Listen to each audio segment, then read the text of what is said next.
The first thing he felt wasn't the pain. It was the heat. A white-hot poker driven clean through his side, searing flesh and bone. Then came the impact, throwing him from his horse like a child's doll. He landed hard in the ochre dust, the world a dizzying smear of blue sky and red rock. As his vision swam back into focus, he saw her, the Apache girl, her dark eyes wide with a terror that mirrored his own. Her name was Nita. He'd die for her. He knew that now. The question that echoed in the sudden ringing silence was Mhahu. Why? What ghost from his own past was he trying to bury here in the unforgiving sun of the Arizona Territory? The chase had lasted the better part of 2 days. It began in the scrubland south of the Gila River and pushed relentlessly north into the jagged, sun-scorched teeth of the Superstition Mountains. Jedediah Jed Stone had seen the buzzards circling first, a slow, patient vortex in the vast, indifferent sky. Then he saw the dust cloud, small and frantic, kicked up by a single desperate pony. He'd been riding line for the last 3 weeks, checking the Prentice Ranch's northernmost fences, a monotonous job that suited his desire for solitude. The world in his experience was a place best observed from a distance. But the dust cloud was wrong. It wasn't the lazy plume of a lone rider or the steady haze of a few head of stray cattle. It was the signature of a hunt. Curiosity and instinct he'd long tried to suppress got the better of him. He nudged his buckskin Dusty towards a high mesa that offered a commanding view. Through his field glasses, the scene snapped into sharp, brutal focus. A young girl, her dark hair flying, clung to the back of a straining pony. She couldn't have been more than 12. Apache by the look of her dress and the frantic way she handled her mount. Pursuing her were 3 riders, white men, their faces grim under the brims of their sweat-stained hats. They weren't pushing their horses, just herding her, cutting off any chance of escape, toying with her, like coyotes with a rabbit. A cold knot formed in Jed's stomach. He'd seen this kind of sport before. It never ended well. He was no lawman, no knight-errant. He was just a man trying to outrun his own shadow. But the sight of the girl, so small and so alone, lit a fuse on a powder keg of memories he kept chained in the cellar of his soul. He remembered another girl with hair the color of corn silk and eyes as blue as a prairie sky. He remembered his failure to protect her. Damn it all to hell, he muttered the words, tasting like ash. He wasn't given a choice. His conscience, long dormant, had made it for him. He spurred Dusty down the treacherous slope, taking a line that would intercept them in a narrow, rock-strewn canyon. It was a fool's play, 1 against 3, but it was the only one he had. He checked his Colt Peacemaker, the grip smooth and familiar in his palm. He drew his Winchester from its scabbard, the oiled steel cool and reassuring. He rode into the canyon's mouth and dismounted, using a cluster of boulders for cover. He weighted his heart, a slow, heavy drum against his ribs. The girl's pony clattered into view first, its sides heaving foam flying from its mouth. The girl Nita saw him, and her eyes widened in a fresh wave of fear. He raised a hand, a gesture he hoped looked calming. Then the riders appeared, led by a big, bearded man with a face like a slab of granite. He rode a powerful black charger and carried a Spencer rifle like it was an extension of his arm. The other 2 were leaner, younger, with the cruel, eager faces of men who enjoy their work. That's far enough, fellas. Jed's voice boomed, bouncing off the canyon walls. It was deeper and steadier than he felt. The 3 men pulled up short, surprised. The big man Fletcher narrowed his eyes. This ain't your concern, Cowboy. Ride on. Seems to be my concern now, Jed said, keeping the Winchester leveled. The girl. Let her go. Fletcher chuckled, a low, rumbling sound that held no humor. This here is stolen property we're recovering. Chiricahua property. Now you can walk away and live, or you can stay and join her in the dirt. Your choice. Jed's gaze flickered to Nita.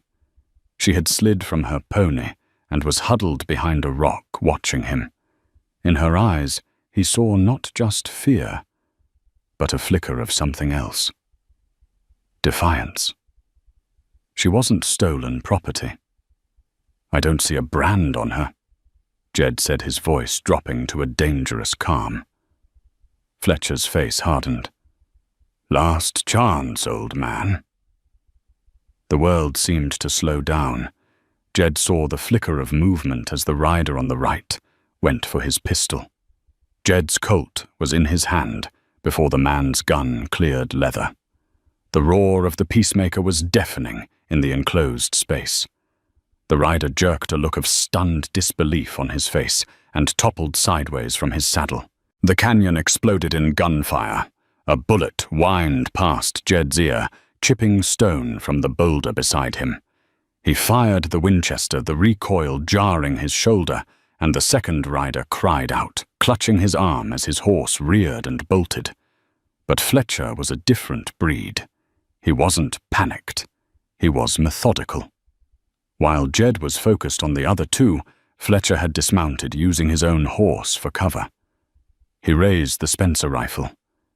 Jed saw the movement too late. He tried to duck back to find better cover, but he knew he wouldn't make it. He thought of his daughter Sarah in that final stretched-out second. He saw her face laughing in a field of wildflowers. Then came the fire. The .56 caliber slug hit him in the left side, just below the ribs. It felt like a physical blow from a sledgehammer, lifting him off his feet and slamming him against the rock wall. The air rushed out of his lungs in a pained grunt. His Winchester clattered to the ground. He slid down the rock face, leaving a wet, dark smear behind, and crumpled into the dust. Through a haze of shock and agony, he saw Fletcher step out from behind his horse, the rifle smoking. He began to walk towards Nita, a grim smile on his face. No! Jed gasped the word, a faint whisper. He tried to reach for his Colt, but his arm felt like it was filled with lead. His fingers wouldn't obey. Suddenly, Nita darted from her cover. She didn't run away. She ran towards Fletcher, a small skinning knife clutched in her hand, a fierce war cry erupting from her throat. The move was so unexpected, so suicidally brave, that it startled Fletcher. He took a half step back, raising his rifle to club her down. That half step was all the time Dusty needed. Jed's buckskin, fiercely loyal and trained to react to threats, charged forward, head lowered. The horse slammed into Fletcher, who bellowed in rage and pain as he was knocked off his feet. His rifle flew from his grasp. Nita didn't hesitate. She scooped up the heavy Spencer rifle, stumbling under its weight, and scrambled back towards Jed. Dusty, snorting and stamping, stood guard over them, his ears pinned back a warning to the injured rider, who was now struggling to his feet and running off into the rocks. Fletcher roared, clutching a bruised arm and glaring at them with pure hatred. He saw the situation for what it was, a standoff he could no longer win. He spat a curse on the ground. "This ain't over, Cowboy," he snarled, his voice a venomous promise. "That girl is mine. I'll track you to the gates of hell." He limped back to his horse, mounted, and rode away, disappearing back down the canyon the way he'd come. Silence descended once more, broken only by the whistling of the wind and Jed's ragged, shallow breaths. Nita rushed to his side, the big rifle discarded. She knelt in the dust, her small hands hovering over the bloody, torn fabric of his shirt, her face a mask of desperation. The pain was a living thing now, a clawed beast tearing at his insides. The edges of his vision were turning grey. He could feel the life draining out of him, pooling in the hot dust beneath him. He looked at the girl, this Apache child he barely knew, and saw the tears tracing clean paths through the grime on her cheeks. He had saved her for now. But as the world began to fade to black, he knew Fletcher would be back. And he knew with a certainty that chilled him more than the blood loss, that he wouldn't be alive to see it. He had bought her a little time paid for, with his last breath. And now they were alone. The world became a tapestry of pain and fevered dreams. Jed drifted in a grey, disorienting sea consciousness, a distant shore he could only occasionally reach. Time lost all meaning. There were moments of blinding clarity, the canyon walls sharp against the sky. Nita's worried face hovering above him. Then the tide of delirium would pull him back under into the haunted corridors of his past. He was back in Colorado years ago. The air was crisp with the scent of pine and the promise of snow. His wife Martha was humming on the porch of their small homestead, her belly swollen with their first child. He saw the simple joy in her eyes, a joy he had taken for granted, a joy he had ultimately shattered. The memory dissolved, replaced by another darker one. The acrid smell of gunpowder, the screams of women and children, the sight of blue-coated soldiers riding through a Cheyenne camp. He was one of them, a young scout swept up in a tide of vengeance and misdirected orders. He hadn't fired his weapon that day at Sand Creek. But his silence, his presence, had been its own form of damnation. The guilt was a brand on his soul, a wound far deeper than the one Fletcher had given him. He would surface from these nightmares, gasping, his body drenched in sweat. And each time Nita was there. She was no longer just a frightened child. A grim purpose had settled over her. She had dragged him somehow into the deeper shade of an overhanging ledge. She'd used her own knife to cut away the bloody fabric of his shirt, her touch surprisingly gentle. He watched as if from a great distance as she worked. She built a small fire, using the flint and steel from his own saddlebags. She tore strips from her petticoat to make clean bandages. But it was the poultice she applied to his wound that held his flickering attention. She had gathered leaves from a hardy desert shrub he didn't recognize, chewed them into a dark, pulpy mass, and carefully packed it into and around the gunshot. It stung like foot, but then a strange, numbing coolness spread through him, pushing back the edges of the raging pain. What is that? He managed to rasp during one lucid moment. Chil gochihi, she whispered, her voice barely audible.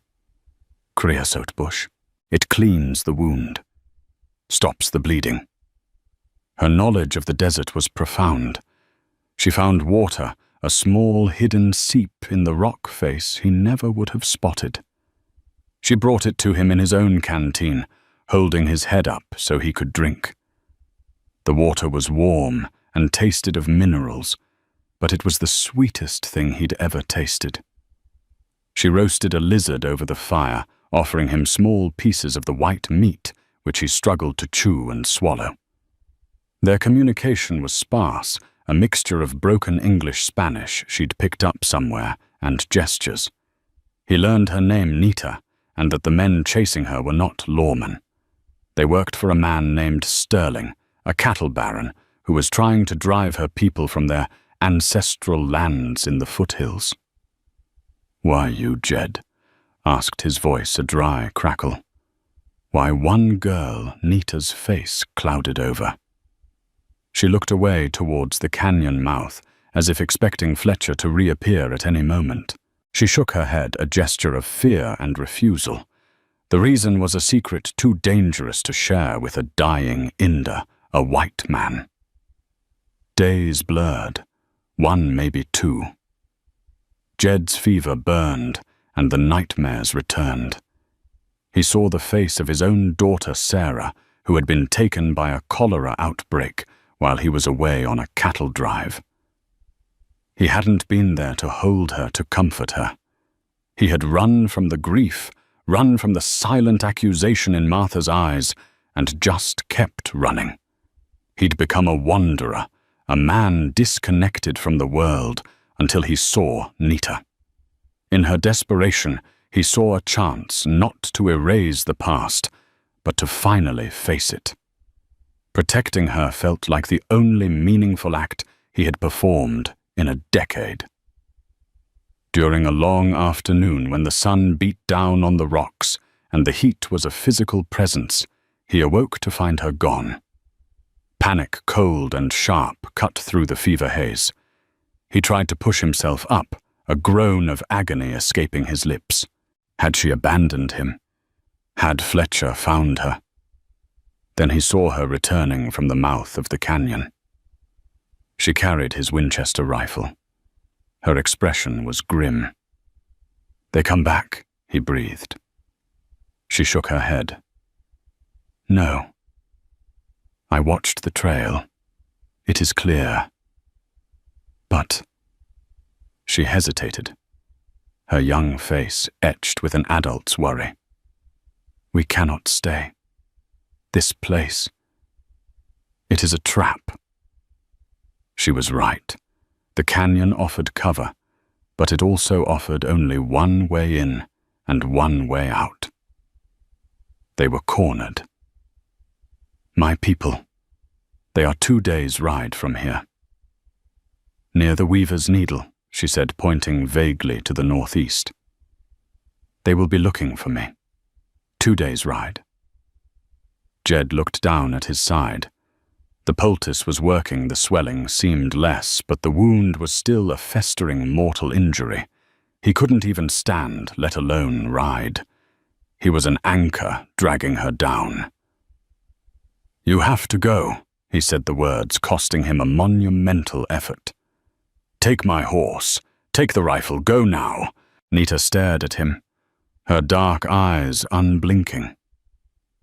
For a long moment, she said nothing.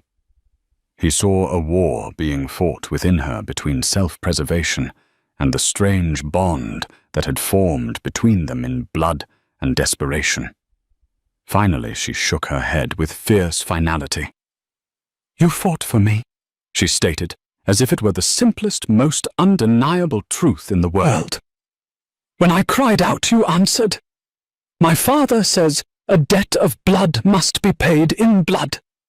I will not leave you to the coyotes." Before he could argue, she turned her attention to his horse. Dusty had remained close, a silent, four-legged guardian. Nita approached him cautiously, speaking in a low, soothing Apache dialect.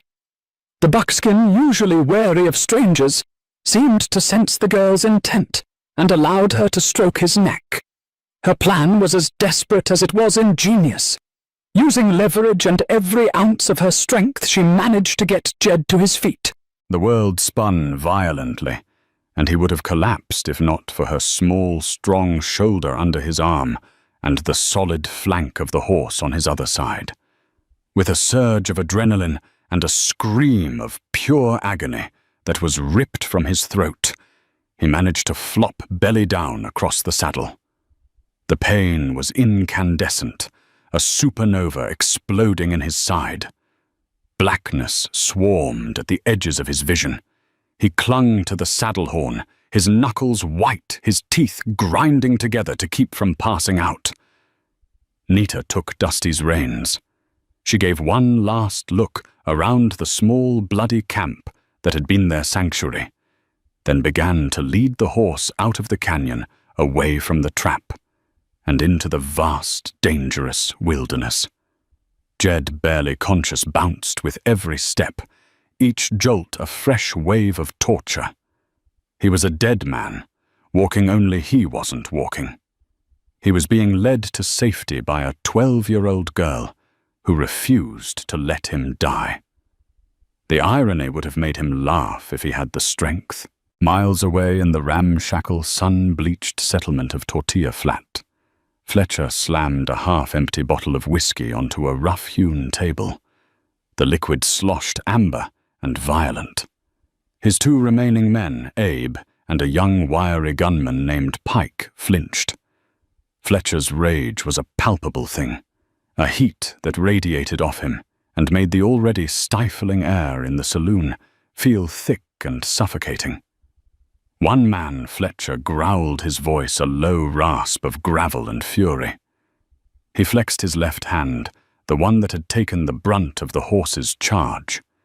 It was swollen and purple. One broken-down, grey-haired saddle tramp. And he made fools of us. Abe, a nervous man, with shifting eyes, wiped his sweaty palms on his trousers. He got lucky, Fletch. And that horse, it was like a demon. "Luck don't kill," Jesse Fletcher snarled, referring to the man Jedediah had shot from his saddle. "Skill does that, and I want to know who he is." Pike, eager to prove his worth, spoke up. "I asked around. Old-timer at the livery stable recognized your description of the horse. Said a fella named Jedediah Stone rides a buckskin like that. Been working up at the Prentice place. Quiet man, keeps to himself. Been in the territory a few years." Jedediah Stone Fletcher repeated, tasting the name. It meant nothing to him. A nobody, which only made the humiliation burn hotter. And the girl, no sign of her Abe, admitted shrinking under Fletcher's glare. Or Stone. They vanished. Tracking them in that rock is damn near impossible. "Impossible for you, maybe," Fletcher said with contempt. He stood and walked to the saloon's louvered doors, pushing them open to stare out at the brutal white glare of the street. His mind was already working, dissecting the problem, not with the blind rage of a common thug, but with the cold, calculating precision that made him so valuable to his employer, Harrison Sterling. Sterling wasn't just a cattle baron. He was an empire builder. He owned the bank in Florence, had a territorial senator in his pocket, and possessed an insatiable appetite for land and water. He had purchased thousands of acres of what was considered useless desert, paying pennies for it. But Sterling knew something others didn't. He knew about the deep aquifers, the hidden springs, the lifeblood of the desert that could turn his worthless tracts into a green paradise, a kingdom. The key was a map. Not a piece of paper, but a living map. A series of songs and stories passed down through generations of a specific band of Chiricahua Apache. It was their most sacred secret, the knowledge that had allowed them to survive in a land that killed other men. And Nita, the daughter of their chief Taza, was the next in line to receive that knowledge. She had just begun learning the first of the songlines from her grandmother before the old woman died. She didn't have the whole map, but she had the beginning. And Sterling wanted it. He didn't want to ask, and he didn't want to bargain. He wanted to take it to extract the knowledge from the girl and then silence her, ensuring his monopoly on the future of the territory. Fletcher was his instrument. He was more than a foreman. He was a problem solver. He specialized in problems that couldn't be solved with contracts or court orders. "They'll be headed for her people," Fletcher said, turning back into the room. His voice was calm now. The rage banked and focused into a sharp point. The Weaver's Needle. That's their stronghold. That's Apache holy ground. Fletch. Pike said, a note of unease in his voice. Going in there is suicide. The whole tribe will be on us. We ain't going in to fight the whole tribe, you fool. Fletcher snapped. We're going to hunt. The girl is with a wounded man, a dead weight. They'll be slow. They'll have to rest. They'll leave a trail for someone who knows how to read it. He looked at his men, his eyes cold and hard. Abe, you ride to the Sterling ranch. Tell Mr. Sterling what's happened. Tell him I need 10 more men. The best he's got. Men who ain't afraid of a little blood. Tell him to meet me at the North Ridge, overlooking the Needle in 3 days. And tell him the price for the girl just went up. Abe nodded quickly, relieved to have an excuse to get away from Fletcher's temper. He scurried out of the saloon. Fletcher turned his attention to Pike. You and me, he said, we're going to find their trail. That old man is hurt bad. He's bleeding. He's leaving signs even if he don't know it. A broken branch, a scuffed rock, a drop of blood. We'll find him. He walked back to the table, picked up the whiskey bottle, and smashed it against the wall. The crash echoed through the quiet saloon. And when I find him, Fletcher whispered the promise, aimed at the empty space where Jedediah Stone should be.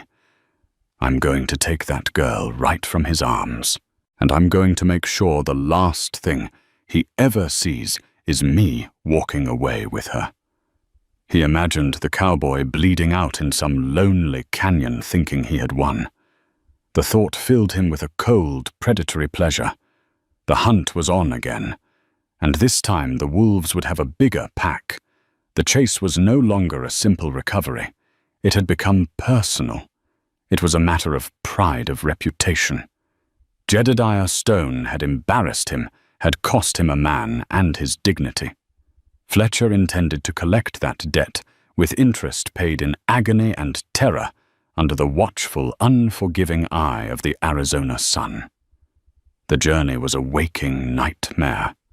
For Jed, every step of the horse was a hammer blow to his wound. The makeshift poultice Nita had applied was a small miracle, likely the only thing keeping infection from setting in, but it couldn't mend the shredded muscle or stop the slow internal bleeding. He survived on grit and the sips of water Nita gave him. He was a passenger in his own body, his will to live reduced to a single stubborn ember, refusing to be extinguished. Nita was the true marvel. She navigated the treacherous terrain with an instinct that defied her years. She found paths that were barely visible, conserved the horses' energy, and kept a constant, wary eye on their back trail. She was no longer the terrified child from the canyon. She was a survivor, a daughter of the desert, drawing strength from the harsh land that was her home. On the evening of the second day, as the sun bled crimson and gold across the horizon, painting the jagged silhouette of the Weaver's Needle in stark relief, they were found. They came not with a shout, but like ghosts. One moment, the landscape was empty. The next 5 Apache warriors were there, materializing from the rocks and saguaros. They were mounted on wiry ponies, their faces grim, their rifles held at the ready. Their leader, a powerfully built man with a fierce hawk-like face and a long scar that cut across one cheek, raised a hand. His eyes, dark and hard as obsidian, took in the scene. The exhausted girl, the wounded white man, slumped over a stolen-looking horse, the Winchester rifle in Nita's hands. His gaze lingered on Jed with open hostility. "Nita," he said, his voice sharp with a mixture of relief and anger. He was Goya, her uncle brother, to the chief.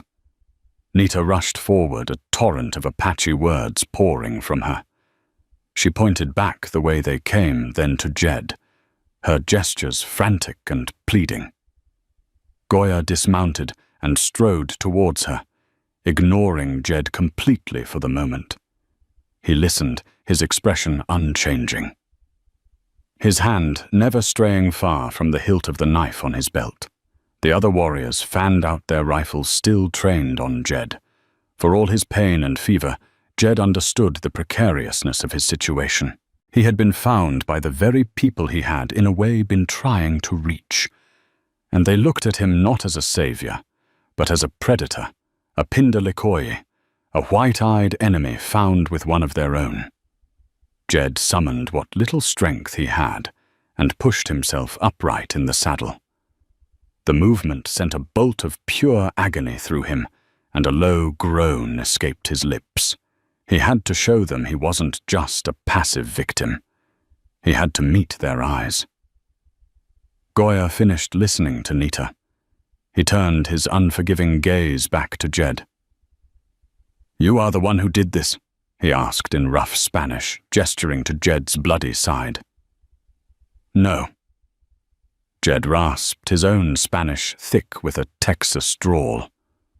"I was shot by the men who were chasing her." Goya's eyes narrowed in disbelief. "White men do not fight white men to save an Apache. You lie." "He does not lie," Nita insisted, stepping between her uncle and Jed. 3 men. They would have killed me." "He killed one of them. He fought for me." One of the other warriors let out a skeptical grunt. "He is a white man. They are all treacherous. This is a trick." Goya looked from Nita's passionate, pleading face to Jed's pale, sweat-soaked one. He was torn. His heart wanted to believe his niece, but his experience, a lifetime of broken treaties, stolen land, and violence, screamed that this was a trap. "We will take you to Taza," Goya declared finally. "He will decide what truth your tongue speaks." 2 warriors dismounted and approached Jed roughly. They pulled him from the saddle, heedless of his injury. The pain was so intense that the world went white and his legs buckled. They dragged him a few feet before Nita's furious cry stopped them. "Stop. You will kill him. He is wounded." Goya watched his face a stony mask as Nita knelt beside Jed. Placing a hand on his shoulder in a clear gesture of protection, this small act of defiance from the girl gave him pause. Nita was his chief's daughter. Her word and her bond carried weight. He gave a curt nod, and the warriors backed away. They were still hostile, but they would wait for the chief's judgment. The Apache camp was nestled in a hidden basin, protected by sheer rock walls, and accessible only by a single, easily defended trail. It was a place of stark beauty, with ancient saguaros standing like silent sentinels. As they entered the camp, faces peered out from wickiups, the dome-shaped huts of willow branches and hides. A murmur rippled through the community. The sight of a wounded white man being brought in as a prisoner was an event. They brought him to the center of the camp, where a fire burned low. A man emerged from the largest wickiup. He was older than Goya, with a face that was a road map of wisdom and sorrow. His hair was streaked with gray, and he carried himself with a quiet authority that required no shouting. This was Taza, the chief Nita's father. Taza's eyes, unlike his brother's, were not filled with fire, but with a deep, penetrating weariness. He looked at his daughter, his expression softening with immense relief and love. He embraced her tightly. Then he turned his gaze to Jed, who now lay propped against a saddle on the ground, fighting to stay conscious. "Father," Nita said, her voice clear and strong. "This man's name is Jedediah Stone. He saved my life." Taza knelt, his knees cracking. He looked closely at Jed's face, then at the crude, blood-soaked bandage on his side. He saw the pain in Jed's eyes, but he also saw something else, a lack of fear and acceptance. It was the look of a man who had already made his peace with dying. "Goya says you claim to have been shot by other white men." Taza said, his Spanish more refined than his brother's. "It is the truth," Jed breathed. "Why?" Taza asked the simple question, cutting to the heart of the matter. "Why would you do this? We are not your people." Jed's gaze drifted past the chief to the faces of the Apache gathered around women. Children, old men, all watching him with a mixture of curiosity and suspicion. His own past rose up to meet him, the ghosts of Sand Creek, the face of his lost daughter. "I owed a debt." Jed whispered, his voice so low that Taza had to lean in to hear. "Not to you, to myself." The answer was cryptic, honest, and utterly confusing to the Apache chief. Before Taza could ask another question, Goya stepped forward, his anger barely contained. "He is a poison brother. He brings Fletcher and his dogs to our very home. We should kill him now and leave his body for the vultures. It is the only way to be sure we are safe." A murmur of agreement went through some of the warriors. The situation was balanced on a knife's edge. Jed's life hung by the thread of a chief's decision in a camp of people who had every reason in the world to hate him. Taza stood, his face unreadable in the flickering firelight, and looked down at the bleeding, broken white man who had brought his daughter home. The judgment was yet to be passed. The air in the chief's wickiup was thick with the scent of wood smoke, herbs, and tension. Taza sat on a pile of buffalo robes, his face impassive as a rock carving. Across from him sat his brother, Goya, his arms crossed, radiating impatience and hostility.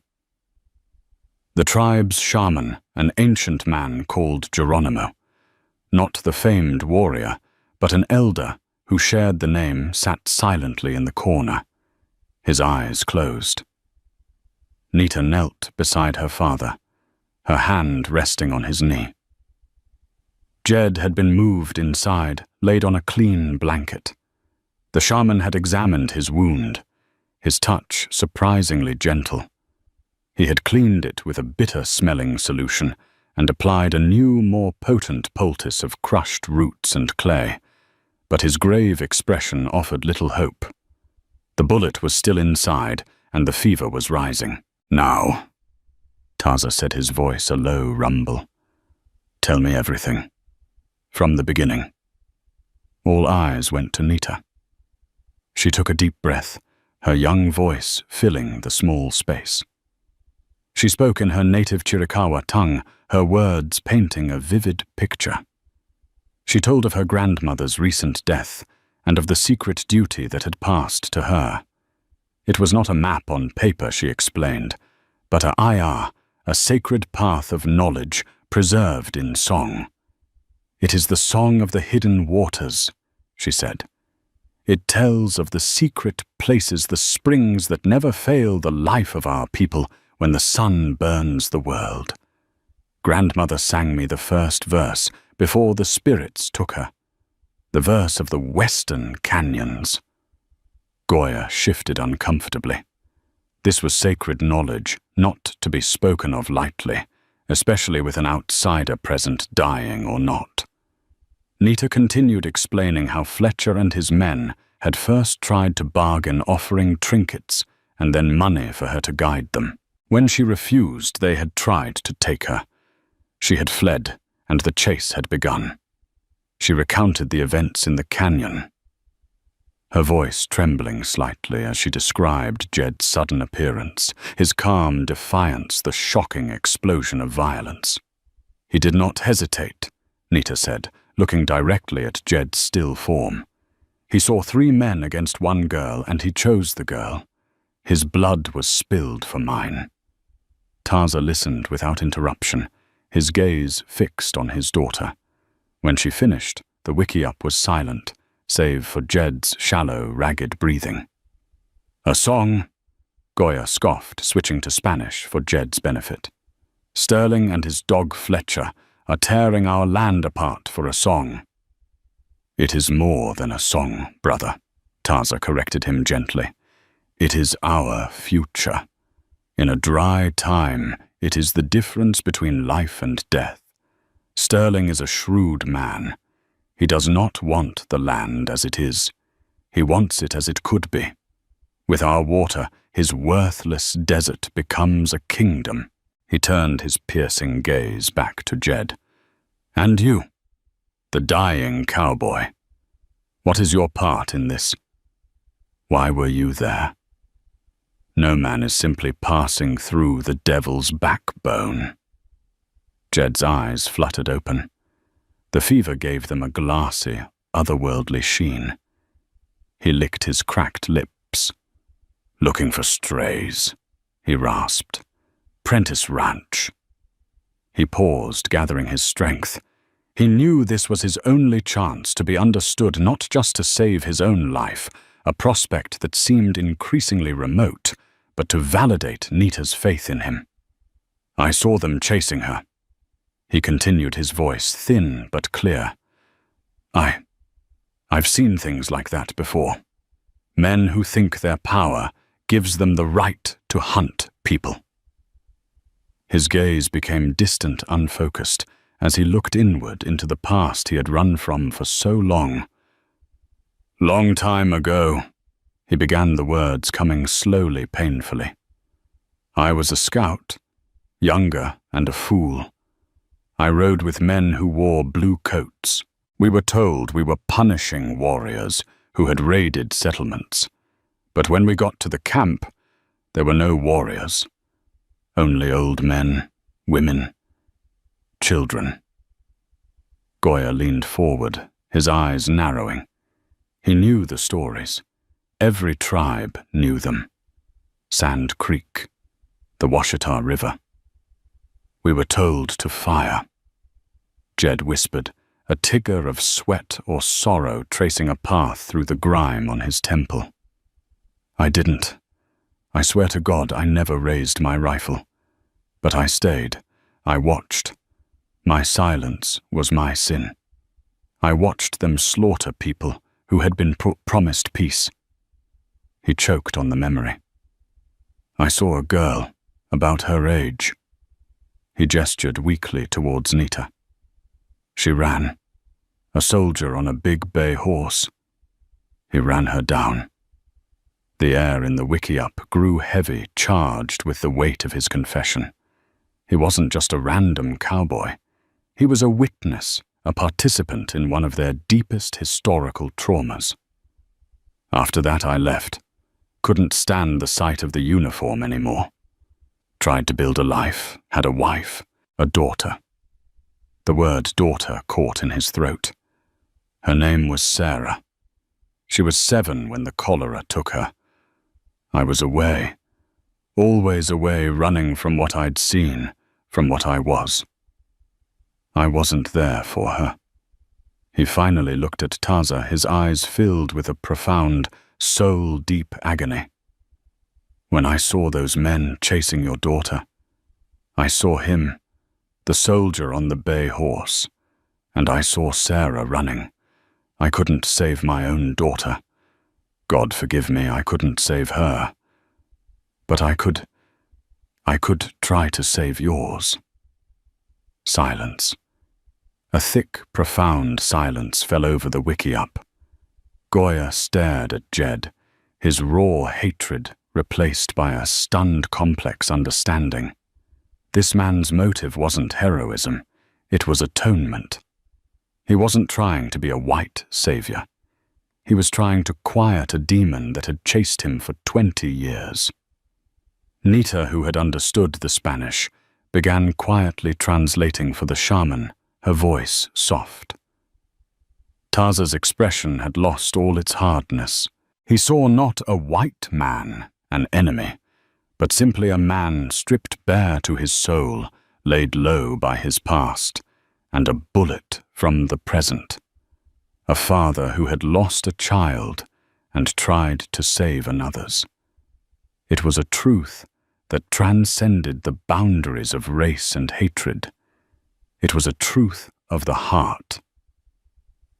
"You have spoken with a straight tongue," Taza said, his voice imbued with a new gravity. He placed a hand on his daughter's head. "You have brought a strange man to our home, Nita, a man with a heavy spirit."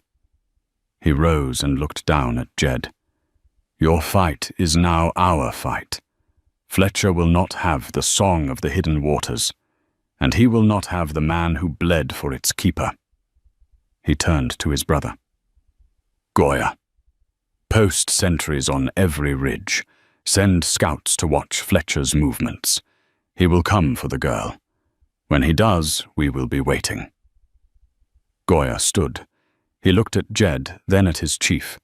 For the first time, he gave a slow, deliberate nod of agreement. The judgment had been passed. The tribe was now bound to the fate of the dying cowboy, not by force, but by the undeniable weight of his truth.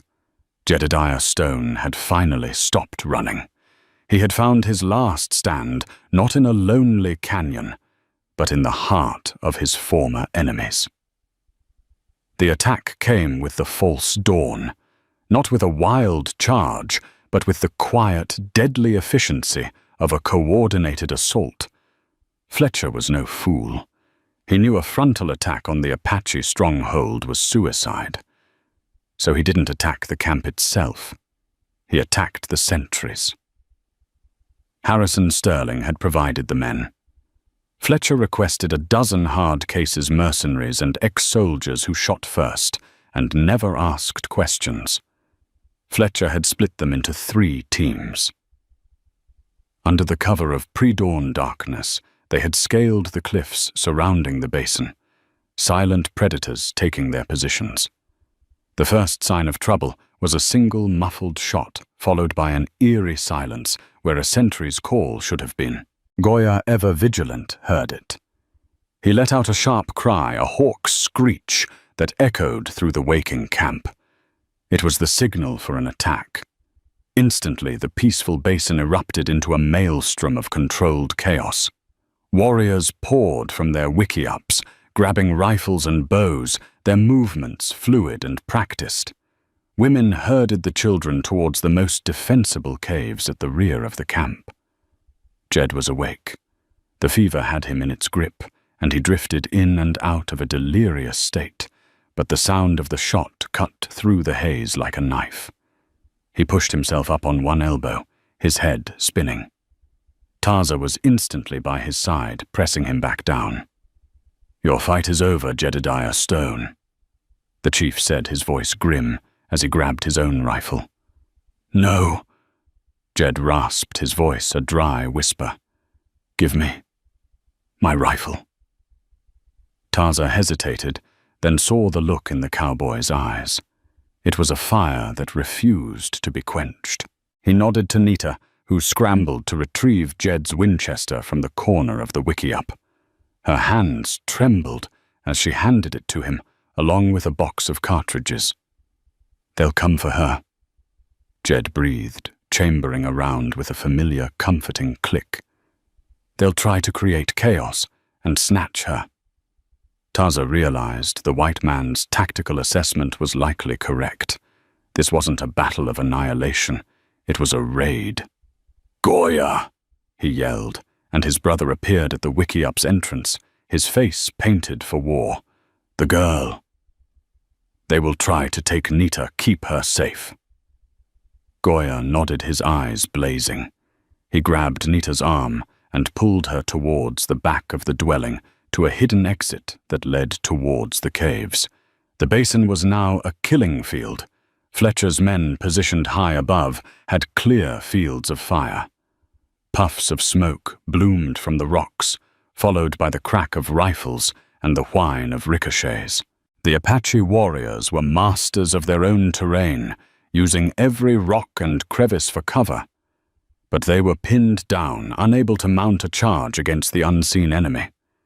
From his position lying at the entrance of the chief's wiki-up, Jed had a limited but crucial vantage point. He could see the eastern ridge, the one closest to the path leading out of the basin. Through the swirling dust and smoke, he saw movement. A small group of Sterling's men, 4 of them were breaking from cover, running low and heading not towards the main fight, but towards the rear of the camp. Towards the caves. They were the snatch team. "Taza," Jed croaked, pointing with the barrel of his rifle. "There. They're flanking. Going for the caves." Taza followed his gaze and swore. He raised his rifle to fire, but the range was long and the targets were moving fast. His shot kicked up dust behind them. Jed took a deep, shuddering breath.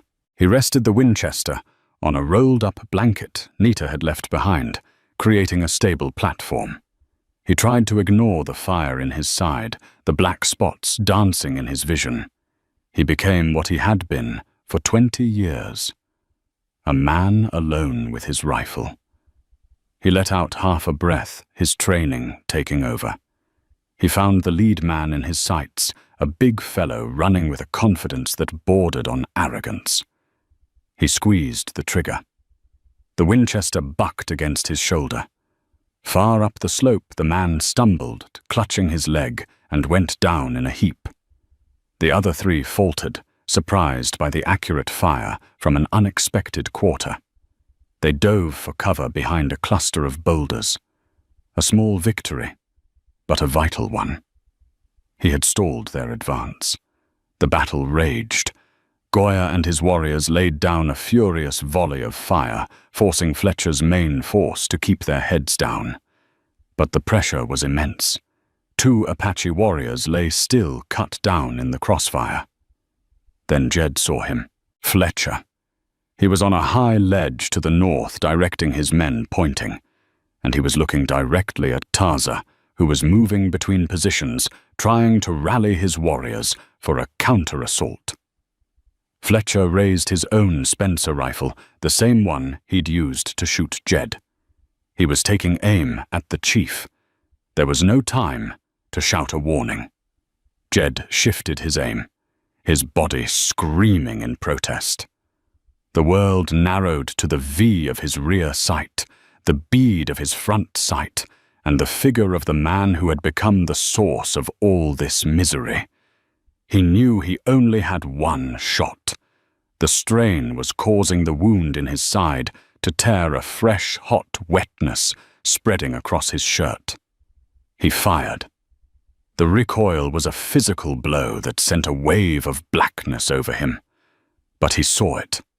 On the ledge, Fletcher jerked back as if punched. He didn't fall, but his shot went wild, plowing into the dirt, harmlessly yards from Taza. Fletcher staggered back, clutching his shoulder, his face a mask of shocked rage as he disappeared behind the rock face. That shot changed everything. Seeing their leader hit the momentum of the attackers faltered. Taza, realizing what had just happened, saw his chance. He let out a thunderous war cry and charged forward, his warriors rising with him like a wave. They were no longer pinned down. They were the attackers, swarming up the rocks towards their foes' positions. The fight turned. Faced with a ferocious, vengeful charge on their home ground, Sterling's men broke. Those who could fled, scrambling back over the ridges they had so stealthily climbed. Goya and his warriors pursued them with a relentless fury, their victory cries echoing through the basin. The battle was won. Back in the wickiup, Jed lay in a pool of his own blood, the Winchester still clutched in his hands. The last desperate act of defiance had cost him everything. The world was fading, the sounds of victory growing distant and muted. Nita, who had crept back from the caves, knelt beside him, tears streaming down her face. She tried to put pressure on the fresh wound, but it was no use. The dam had broken. Taza returned, his face grim. He knelt, taking in the scene. He looked from Jed's pale, dying face to the ridge where Fletcher had been. He understood the sacrifice that had been made. The cowboy, with his last ounce of strength, had saved the chief's life. He had saved them all. The battle for the Red Rocks was over. But for Jedediah Stone, the final battle, the one for his last breath, had just begun. The sounds of victory faded, replaced by the somber quiet inside the chief's wickiup. A sacred space had formed around the dying cowboy. The shaman had already seen that medicine was useless. The final desperate shots from the Winchester had cost Jedediah everything. The fever was gone, replaced by the profound, spreading cold of a life coming to its end. He lay propped against Tarza's saddle, his breathing a soft whisper. Tarza sat beside him, a silent guardian. Nita knelt on his other side, her small hand clutching his, her face a mask of solemn grief. Through the wickiup's opening, the sky bled into the deep oranges and purples of sunset. Fletcher. Jed breathed the name, a faint rustle. Gone.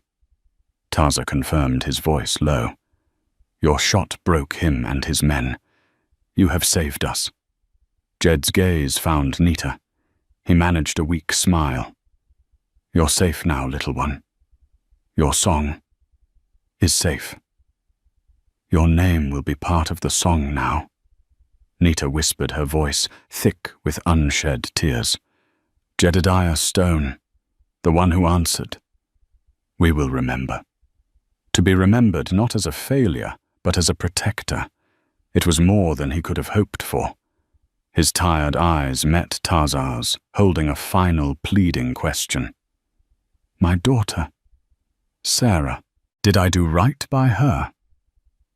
Tarza, the chief, who had every reason to hate Jed's kind, saw only a father seeking peace. He placed a firm, respectful hand on Jed's shoulder. A father's love is a sacred fire, he said with ancient authority. Your fire burned brightly today, Jedediah Stone. Your daughter would be proud. The words were a balm on a soul that had been wounded for 2 decades. The guilt, the ghosts, the running, it all finally settled. He looked towards the brilliant colors of the fading sun. So beautiful, he whispered, a look of profound peace smoothing the lines of pain from his face. Sarah, I'm coming home. His eyes closed. His hand went limp in Nita's grasp, and with one last gentle breath, he was gone. The Apache did not bury him as an enemy. By order of the chief, they wrapped him in a new blanket of honor. They built a burial scaffold high on a wind-swept mesa, laying him to rest with his Winchester, by his side, facing the dawn he had given them. He had come to their land a stranger haunted by his past, and he left it a legend. His final act, a testament that even in the harshest of lands, a man could find his redemption. The story of Jedediah Stone isn't just a tale of guns and dust. It's a testament to the enduring power of redemption, a reminder that our past does not have to be our final destination. In an age of conflict and division, Jed's sacrifice for Nita builds a bridge between 2 worlds, proving that honor and courage are a language understood by all. It shows that even in the face of certain death, a single act of selfless bravery can change the course of history, and its echo can be heard for generations in the whispered legends of the West. If the story of Jedediah's last stand and Nita's unshakable courage moved you, help us keep these powerful tales alive. Please take a moment to hit that like button. Share this video with someone who appreciates a story with real heart, and most importantly, subscribe to our channel for more journeys into the untamed heart of the Wild West.